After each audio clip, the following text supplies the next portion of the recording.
ہیں تو وہاں پر یہ حدیث اپلائی ہو جائے گی، اور وہاں پر اس حدیث کو آپ سیٹ کر لیجئے۔ جو بھی آپ کے انڈر میں ہے، آپ کے انڈر میں کام کر رہا ہے، کوئی ملازم ہے، کوئی نوکر ہے، یہاں تک کہ آپ کے بیوی بچے بھی اس حدیث کے اندر آ جائیں گے کہ وہ آپ کی ذمہ داری ہے، جن کے آپ گارجین ہیں، آپ سرپرست ہیں، آپ ان کا خیال کیجئے، کل اللہ تعالیٰ کیا حساب دینا ہے۔ آج ہمارے نوجوان لڑکے اور لڑکیاں کیا کر رہے ہیں میرے بھائی؟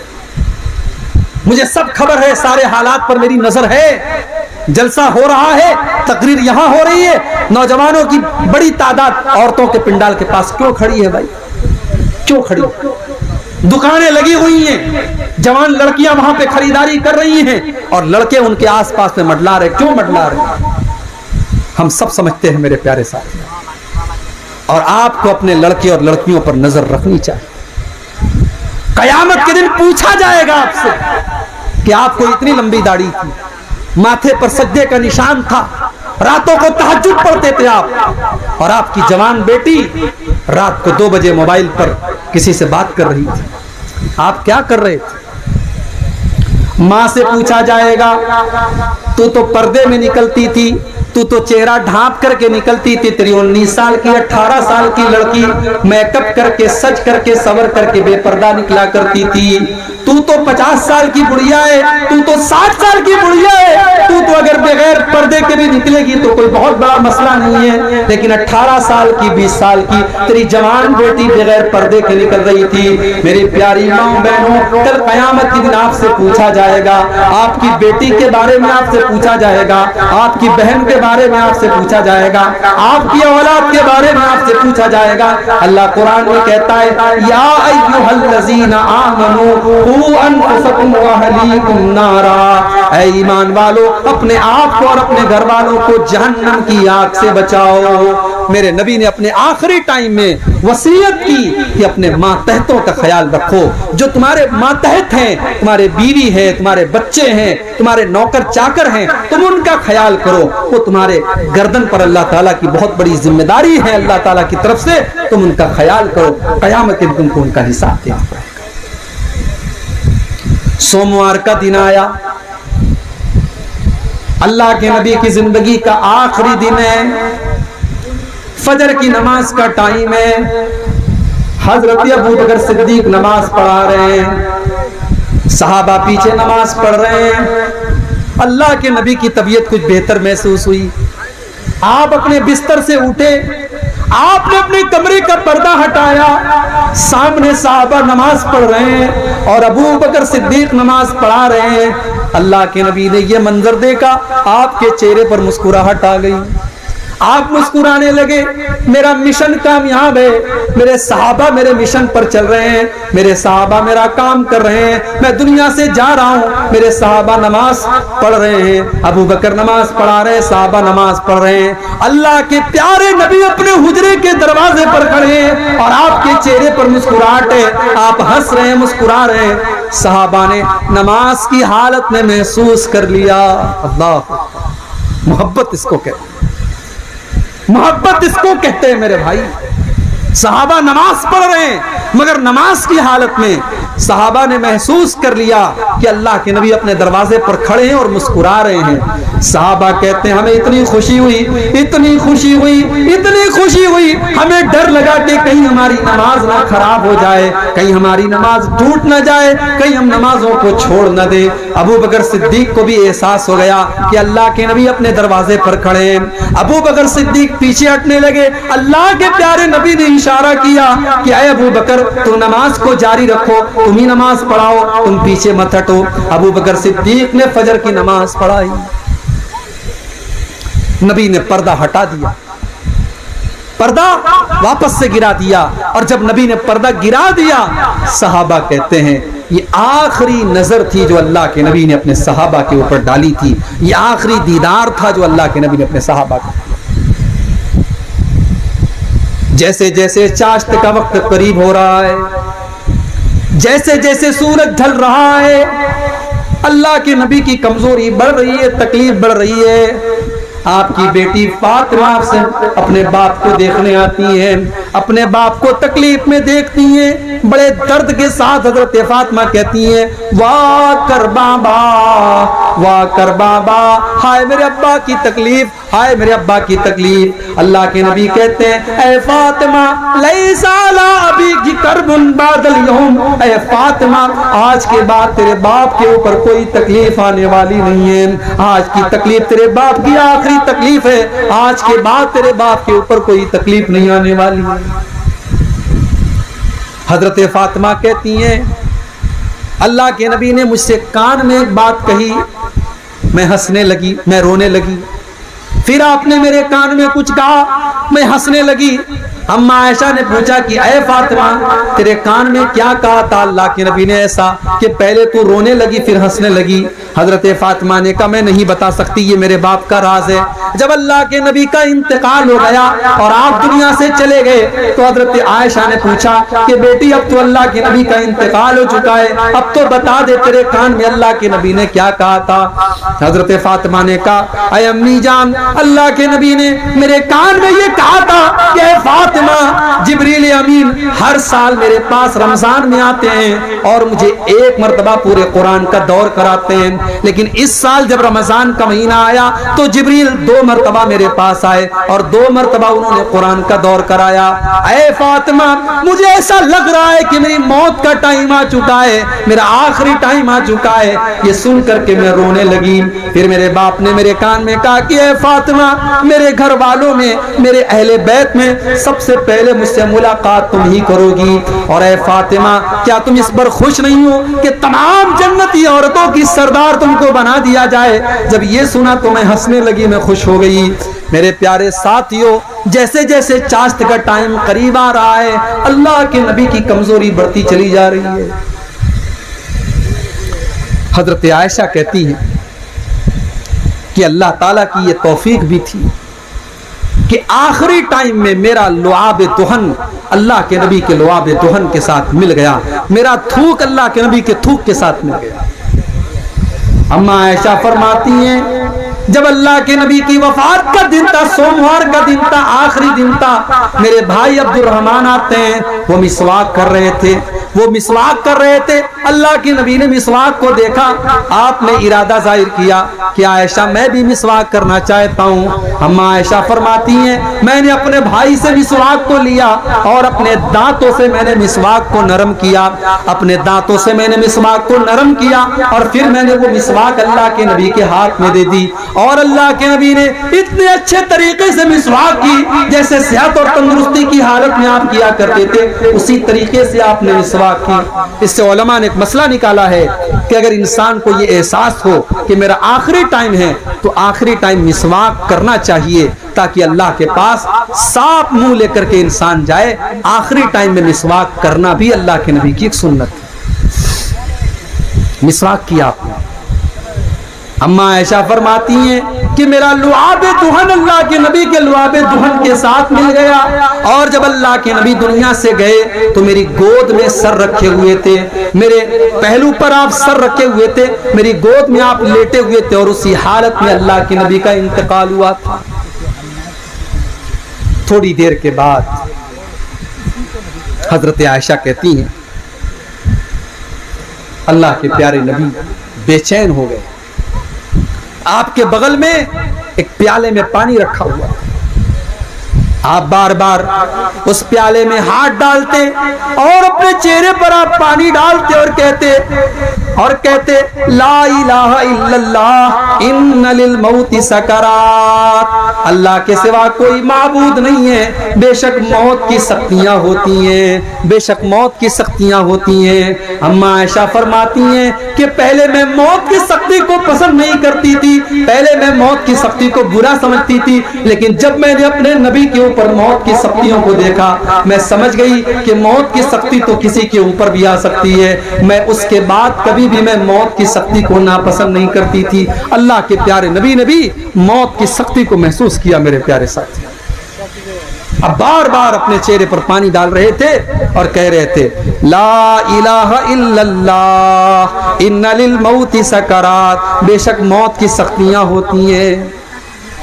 پھر آپ نے آسمان کی طرف اپنے دونوں ہاتھ اٹھائے اور آپ نے فرمایا مع الذین انعمت علیہم من النبیین والصدیقین والشہداء والصالحین، اے اللہ تو مجھے ان لوگوں کے ساتھ شامل فرما دے جن پر تو نے انعام کیا ہے، تو مجھے اپنے نبیوں کے ساتھ شامل کر دے، اپنے صدیقین بندوں کے ساتھ شامل کر دے، اپنے شہداء کے ساتھ شامل کر دے، اپنے صالحین کے ساتھ تو مجھے شامل کر دے۔ اتنا کہا اللہ کے نبی نے، اور اس کے بعد آپ کی زبان پر یہ الفاظ تھے اللہم الحقنی بالرفیق الاعلی، اللہم الحقنی بالرفیق الاعلی، اللہم الحقنی بالرفیق الاعلی، اے اللہ تو مجھے اپنے رفیق اعلیٰ کے پاس بلا لے، اے اللہ تو اپنے نیک بندوں کے ساتھ مجھے شامل فرما دے۔ یہ کہتے ہوئے اللہ کے نبی کے ہاتھ دھیرے دھیرے نیچے آتے چلے گئے اور آپ کے بدن سے آپ کی روح نکل گئی۔ انا للہ و انا الیہ راجعون۔ یہ سوموار کا دن تھا، یہ 12 ربیع الاول کی تاریخ تھی میرے بھائی۔ امت کی تاریخ میں اس سے زیادہ غم کا کوئی دن نہیں تھا، اس سے زیادہ افسوس کا کوئی دن نہیں تھا۔ حضرت فاطمہ اپنے باپ کی موت کا یہ منظر اپنی آنکھوں سے دیکھ رہی ہیں اور کہتی ہیں یا ابتا من جنت الفردوس مأوا اجاب ربا دعا الى جبریل ننعا۔ اے میرے ابا جان، آپ نے اپنے رب کی دعوت کو قبول کر لیا، آپ اپنے رب کے پاس چلے گئے، آپ کا ٹھکانہ تو جنت الفردوس ہے، اور ہم جبریل امین کو آپ کی موت کی خبر دے رہے ہیں۔ ہم جبریل کو بتا رہے ہیں کہ اے جبریل اب تمہارا دنیا میں آنا بند ہو گیا، اب تم کس کے پاس آؤ گے، اب تو اللہ کے نبی دنیا سے جا چکے ہیں، اے جبریل ہم تم کو اللہ کے نبی کی موت کی خبر دے رہے ہیں۔ اللہ کے نبی کی وفات کی خبر صحابہ کے لیے برداشت کے باہر تھی میرے پیارے ساتھی، صحابہ کے لیے برداشت کے باہر تھی۔ حضرت انس کہتے ہیں جس دن اللہ کے پیارے نبی مدینہ آئے اضاء منہا کل شیء، مدینہ کی ہر چیز روشن ہو گئی، اور جس دن اللہ کے نبی دنیا سے تشریف لے گئے، آپ کا انتقال ہوا، اس دن مدینہ کی ہر چیز اندھیری ہو گئی، ہر چیز تاریک ہو گئی، ہر چیز کالی پڑ گئی۔ اسی وفات کے موقع پر جب اللہ کے نبی کی وفات ہوئی، حضرت عمر فاروق نے کہا کہ یہ غلط بات ہے، اللہ کے نبی کی وفات نہیں ہوئی ہے۔ حضرت عمر نے کہا اللہ کے نبی تو واپس آئیں گے اور ان لوگوں کے ہاتھ اور پیر کاٹ ڈالیں گے جو یہ کہتے ہیں کہ اللہ کے نبی کو موت آ گئی، آپ کی وفات ہو چکی ہے۔ یعنی حضرت عمر کا دماغ یہ ماننے کو تیار ہی نہیں ہے کہ اللہ کے نبی کو موت آ سکتی ہے، آپ کی وفات ہو سکتی ہے۔ مگر اس موقع پر اگر کسی نے بہادری کا ثبوت دیا، ہمت کا ثبوت دیا، جرأت کا ثبوت دیا، تو ابو بکر صدیق رضی اللہ تعالی۔ جب ابو بکر صدیق کو پتا چلا اللہ کے پیارے نبی کی وفات کی خبر ملی، بخاری کے الفاظ ہیں ابو بکر صدیق آئے اور آتے ہی سیدھے اماں عائشہ کے کمرے میں داخل ہوئے۔ اللہ کے نبی کی وفات ہو چکی ہے، آپ کی ڈیڈ باڈی موجود ہے، آپ کے بستر پر آپ کو لٹایا گیا ہے۔ حضرت ابو بکر نے اللہ کے نبی کی پیشانی کو چوما، آپ کے ماتھے کو چوما اور روتے ہوئے کہا بے ابی انت و امی، میرے ماں باپ آپ کے اوپر قربان ہو جائیں، لن یجمع اللہ علیک موتتین ابدا۔ اے اللہ کے نبی، اللہ تعالیٰ آپ کو دو موت نہیں دے گا، ایک موت سب کو آتی ہے وہ آپ کو آ چکی ہے، اب دوسری کوئی موت آپ کو آنے والی نہیں ہے۔ اس کے بعد حضرت ابو بکر صدیق مسجد میں آئے، مسجد میں صحابہ کا مجمع لگا ہوا، عمر فاروق بڑے غصے میں کھڑے ہیں، حضرت ابو بکر صدیق نے کہا بیٹھ جاؤ، لیکن حضرت عمر بیٹھنے کے لیے بھی تیار ہے۔ اس کے بعد حضرت ابو بکر صدیق منبر کے قریب آتے اور خطبہ دیتے اور اللہ کی حمد و ثنا بیان کرنے کے بعد سورہ آل عمران کی آیت نمبر 144 کی تلاوت کرتے ہیں۔ وما محمد الا رسول قد خلت من قبلہ الرسل، ارے محمد تو ایک رسول ہے، آپ سے پہلے بھی دنیا میں رسول آئے ہیں، افئن مات او قتل، اگر آپ کو موت آ جائے یا آپ قتل کر دیے جائیں، انقلبتم علی اعقابکم، تو کیا تم اپنی ایڑیوں کے بل پلٹ جاؤ گے، ومن ينقلب علی عقبیہ، اور جو اپنی ایڑیوں کے بل پلٹ جائے، فلن یضر اللہ شیئا، وہ اللہ کا کچھ بھی نہیں بگاڑ سکتا۔ جب یہ آیت پڑھی حضرت ابوبکر صدیق نے، صحابہ کہتے ہیں یہ آیت تو پہلے سے قرآن میں موجود تھی اور پہلے بھی ہم اس آیت کو پڑھتے تھے، مگر آج ایسا لگا جیسے یہ آیت آج ہی نازل ہوئی ہے اور پہلی مرتبہ ہم ابوبکر صدیق کے منہ سے اس آیت کو سن رہے ہیں۔ اس کے بعد حضرت ابوبکر صدیق نے بڑی تاریخی بات کہی تھی، وہ بات سونے کے حروف سے لکھے جانے کے قابل ہے۔ حضرت ابوبکر نے کہا تھا من کان یعبد منکم محمدا فإن محمدا قد مات، او لوگو جو محمد کی عبادت کرتا تھا، جو محمد کو اپنا رب مانتا تھا، وہ یہ سن لے کہ محمد صلی اللہ علیہ وسلم اللہ تعالیٰ کے پاس جا چکے ہیں، آپ کو موت آ چکی ہے۔ ومن کان یعبد اللہ، اور جو اللہ کی عبادت کرتا ہے، جو اللہ کو اپنا رب مانتا ہے، فإن اللہ حی لا یموت، تو وہ یہ کان کھول کر کے سن لے کہ اللہ تعالیٰ اکیلی ایسی ذات ہے کہ وہ زندہ رہنے والا ہے، اس کو کبھی موت آنے والی نہیں ہے۔ جب یہ تقریر کی حضرت ابوبکر صدیق نے، حضرت عمر کہتے ہیں کہ میرے پاؤں زمین پر نہیں ٹکے اور میں زمین پر بیٹھ گیا اور مجھے یقین ہو گیا کہ اللہ کے پیارے نبی دنیا سے جا چکے۔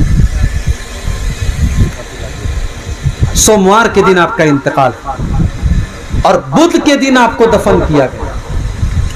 آپ کو جب غسل دیا جانے لگا، حضرت علی بھی تھے غسل دینے والوں میں، اسامہ بن زید بھی تھے غسل دینے والوں میں، آپ کے اہل بیت اور آپ کے گھر کے ہی لوگ آپ کو غسل دے رہے تھے، لیکن صحابہ کنفیوز تھے کہ آپ کو کیسے غسل دیں، آپ کے بدن سے کپڑا اتارے تو کیسے اتارے۔ آسمان سے آواز آئی کہ اپنے نبی کے بدن سے کپڑے مت اتارو، اسی حالت میں آپ کے اوپر پانی ڈالو۔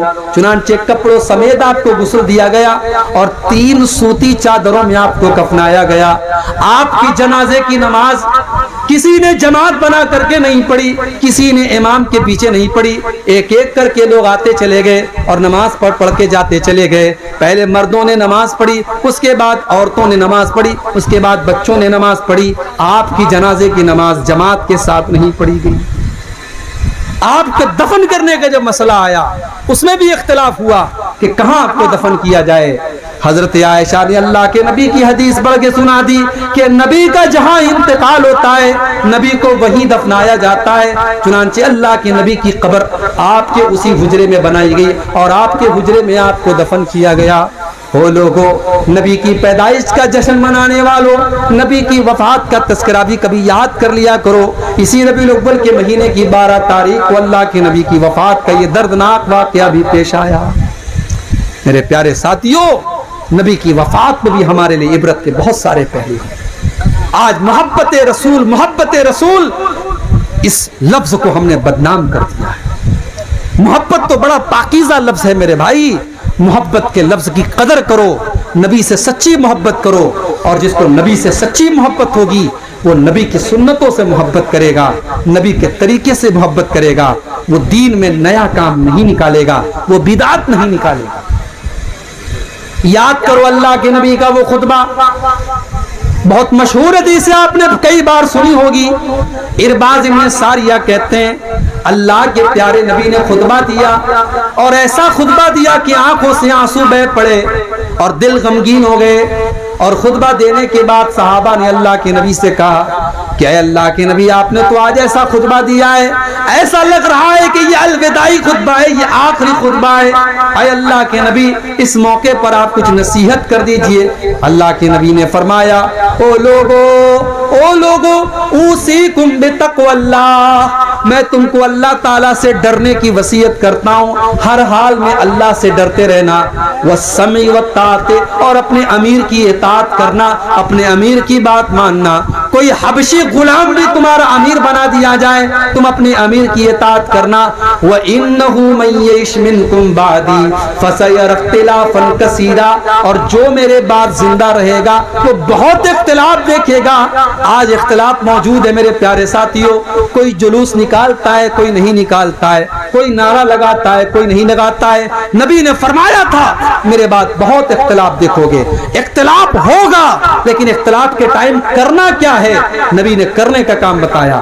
آپ نے فرمایا انہو من یعش منکم بعدی فسیری اختلافا کثیرا، جو میرے بعد زندہ رہے گا وہ بہت اختلاف دیکھے گا۔ فعلیکم بسنتی وسنت الخلفاء الراشدین المہدیین، تو جب اختلاف آ جائے تو تم میرے طریقے پر چلنا اور میرے خلفاء راشدین کے طریقے پر چلنا، میرے صحابہ کے طریقے پر چلنا۔ تمسکوا بہا وعضوا علیہا بالنواجذ، اور میرے طریقے کو مضبوطی سے پکڑ لینا اور اپنے داڑھ کے دانتوں سے تھام لینا، یعنی کبھی مت چھوڑنا۔ میرے پیارے ساتھیوں، یہ بدعتوں کا زمانہ ہے، خرافات کا زمانہ ہے، نبی سے محبت کے نام پر بہت کچھ ہو رہا ہے۔ میں نبی کی یہی حدیث آپ کو یاد دلا رہا ہوں کہ نبی کے طریقے کو تھام لیجئے، نبی کی سنت کو تھام لیجئے۔ جو نبی کا سچا چاہنے والا ہے، میں نے خطبے میں وہ آیت پڑھی تھی، وَمَا آتَاكُمُ الرَّسُولُ فَخُذُوهُ وَمَا نَهَاكُمْ عَنْهُ فَانْتَهُوا، رسول تم کو جو دے دیں لے لو، اور رسول جس سے منع کر دیں اس سے رک جاؤ۔ نبی نے دو عید دی ہے، نبی کی شریعت میں کوئی تیسری عید نہیں ہے، لہٰذا دو عید کو کافی سمجھو۔ نبی سے محبت ہے تو نبی پر درود پڑھو، نبی پر سلام پڑھو، نبی کی سنت پر عمل کرو، نبی کے طریقے پر چلو، لیکن اسلام کو بدلنے کی کوشش مت کرو، شریعت کو بدلنے کی کوشش مت کرو۔ میرے پیارے ساتھیوں، آج کی تقریر کا میرا یہی پیغام ہے کہ ہم نبی سے صحیح اور سچی محبت کریں، اور یہی تڑپ اور یہی جذبہ میں چاہتا ہوں کہ ہم سب اپنے دلوں میں پیدا کریں۔ اللہ سے ہم دعا کرتے ہیں رب العالمین اپنے نبی سے سچی محبت کی ہم سب کو توفیق عطا فرما۔ رب العالمین ہمیں بدعت و خرافات سے بچا۔ رب العالمین جو ہم میں بیمار ہے ان کو شفا کامل عاجل عطا فرما، جو روزی روٹی سے پریشان ہے اللہ ان کے کاروبار میں برکت نصیب فرما۔ اے اللہ، جب تک ہم دنیا میں زندہ رہیں اسلام پر زندہ رکھ۔